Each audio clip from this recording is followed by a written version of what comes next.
BM, you're welcome to the stage. Thank you very much. Is my voice coming out? Very well, sir. Thank you very much, Honorable Sonny, Minister of Communication, the Biafra Republic Government in exile and the de facto in homeland. I welcome every one of you this evening from my base.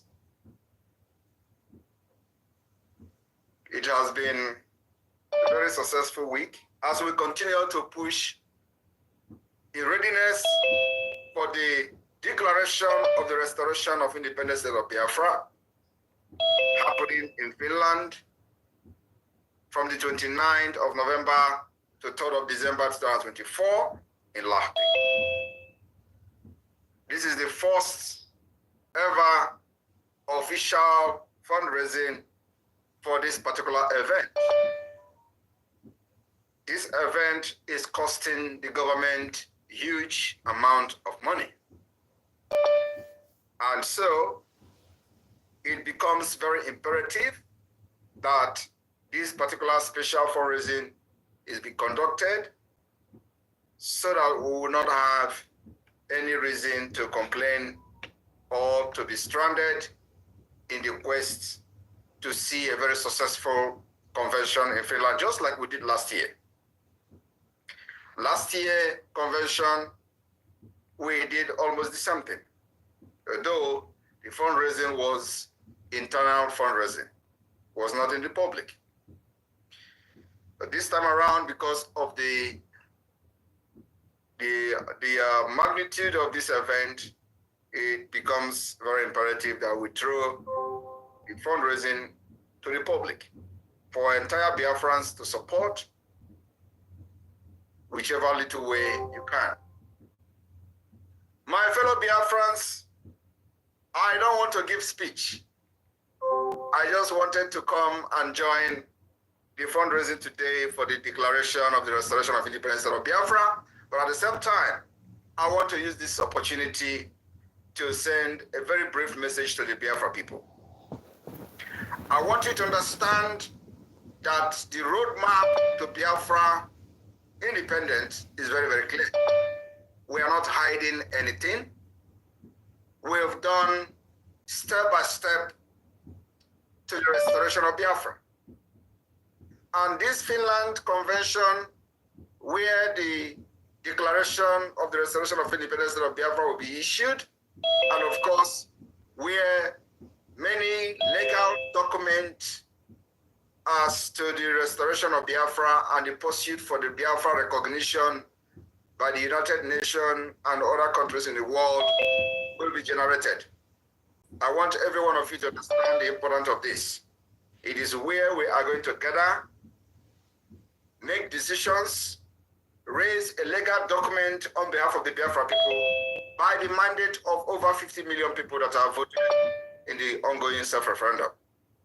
From this document, we will begin the international and diplomatic tussle for the recognition of Biafra as an independent state. I am telling you, this job has been done 60 to 70%. The only thing we needed to do now is to show how resilient we are, making sure that the international community were able to prove to them that we are ready to govern ourselves as state. And so far, so good. Biafra people have demonstrated their readiness to exit Nigeria. Forget about whatever the political elite, criminals, and corrupt politicians, both from the northern Nigeria and from other part of Nigeria, are saying. It is because they see Biafra coming. If you are not making an impact, if they have not seen the green light of Biafra, nobody will be making statement about Biafra want to succeed or Biafra never want to succeed. Like you read today on social media by the war criminal called Gowon. If you are not making this headway, nobody will talk about it.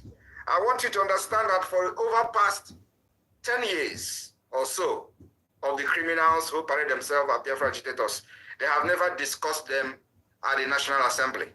Nigeria never worried about them. For the very first time since after the war, the Biafra issue is being discussed. It has become not just a national debate, not just a national discourse. It has become a global discussion. That is what we have done just within 2 years.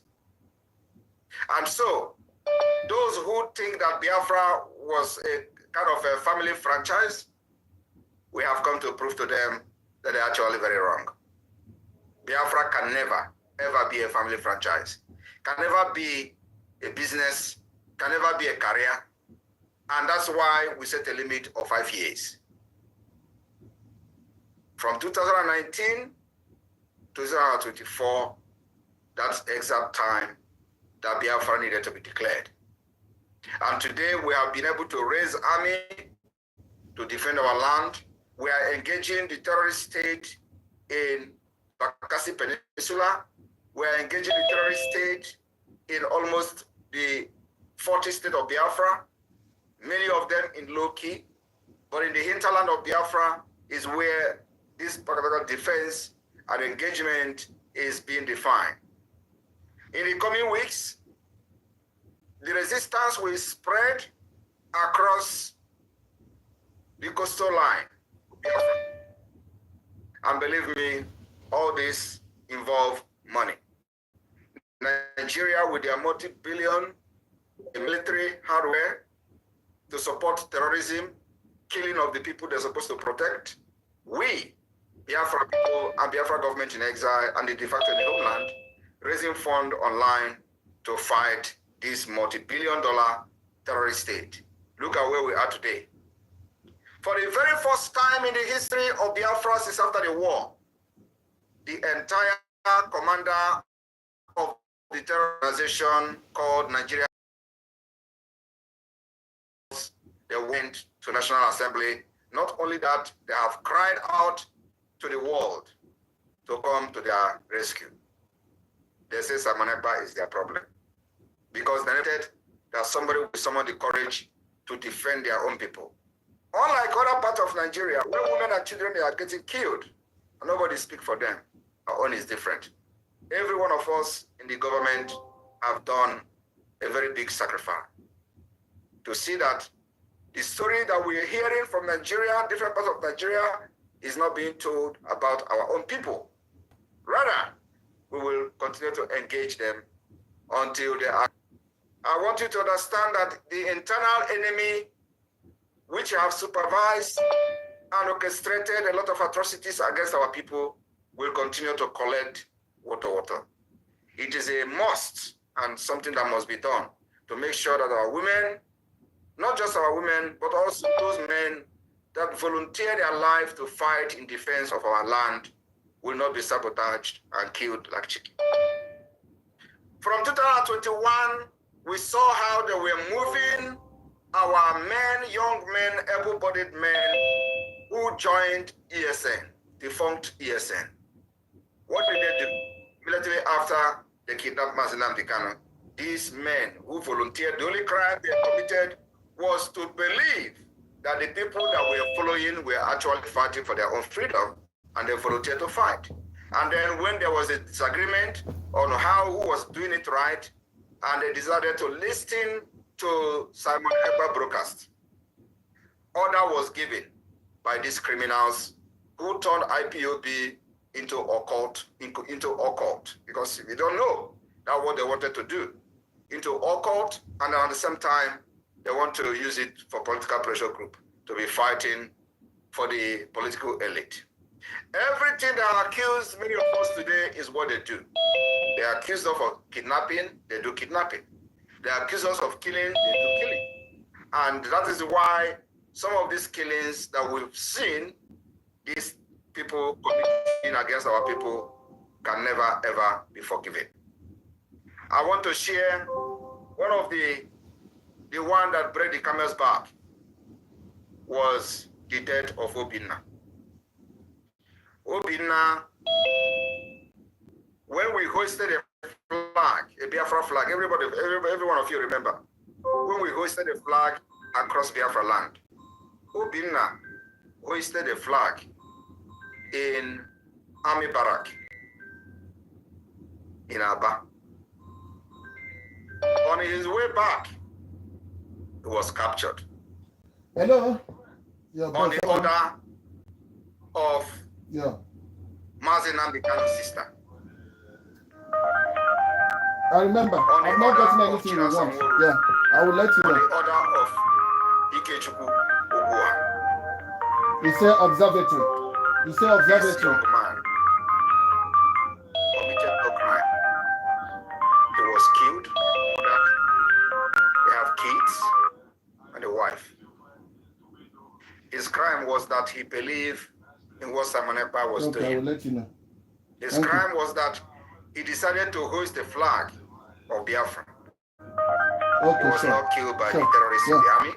He was not killed by the terrorists in the police. He was killed by these criminals who want to use Biafra as a franchise, as a family business. He was murdered. The money in his account was transferred to one of the person's girlfriend. I want you people to understand that many atrocities have been committed against our people. So what you see them shouting on social media today is what they have done against our people. But we are here to stop them. And I promise them that all of you that participated in killing Obina, you will all go down for it. And you know, when they thought we've forgotten, that's when we strike. And this is the beginning. I want you to understand that the self-defense sensitization is a must. They preach that if you kill a Biafran, Biafra will never come. That's why the land of Biafra have deserted and departed from there. Because they have committed these atrocities and they continue to lay this curse on themselves. That anybody who share the blood of a Biafran will never, then Biafra will never come. That is from them. We don't share the blood of innocent Biafrans. We fight the enemies with guns who come to kill our women. That's why the Biafra Liberation Army was raised to do.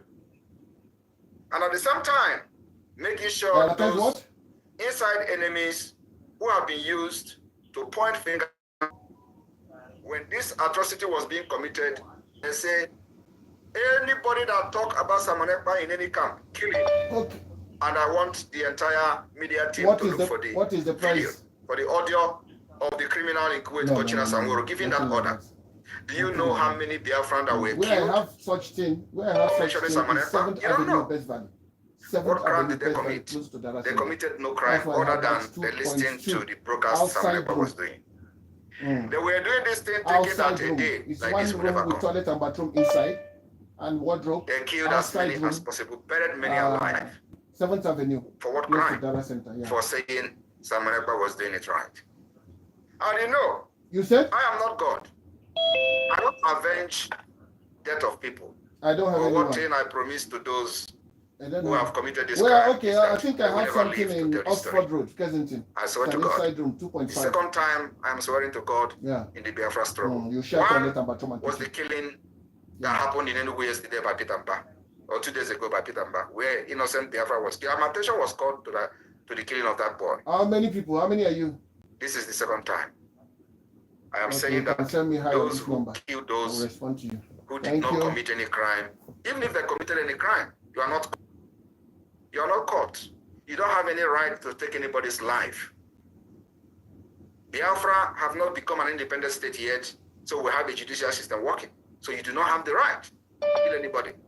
But those who have come in the name of Nigeria terrorist state to kill our people in the course of defending our women and children, you can take anybody who come to kill our people. That is completely normal and approved by any court in the world, any law in the world. It is called self-defense. But innocent people who you were fighting Biafra together, and all of a sudden they decided, I am Simon Ekpa, and under my leadership, I will lead to protect those who believe in me. I will live to make sure that you do not kill anybody who believes in what I'm doing. I live to tell the story. That is the promise I'm giving to the enemy.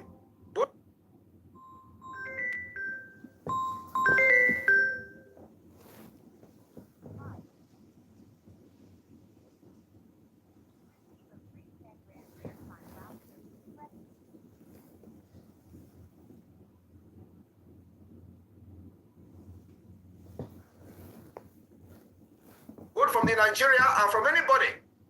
Anyone who is following the Biafra government, you can't kill the person like you have killed in the past and live to tell the story. It does not matter how many years it will take us to get you. We will get you. And you will pay for the killing of our people. This is my word this evening. I want to also make it very clear that, look, some people are sharing video of sit at home on the 21st and 22nd. There is no sit at home on the 20, there is no sit at home on that days that was mentioned in the video. Every Monday, sit at home remain the same. We have not changed from that. Tomorrow, Monday is sit at home. After that, there is no sit at home. You wait for the announcement on our sit at home.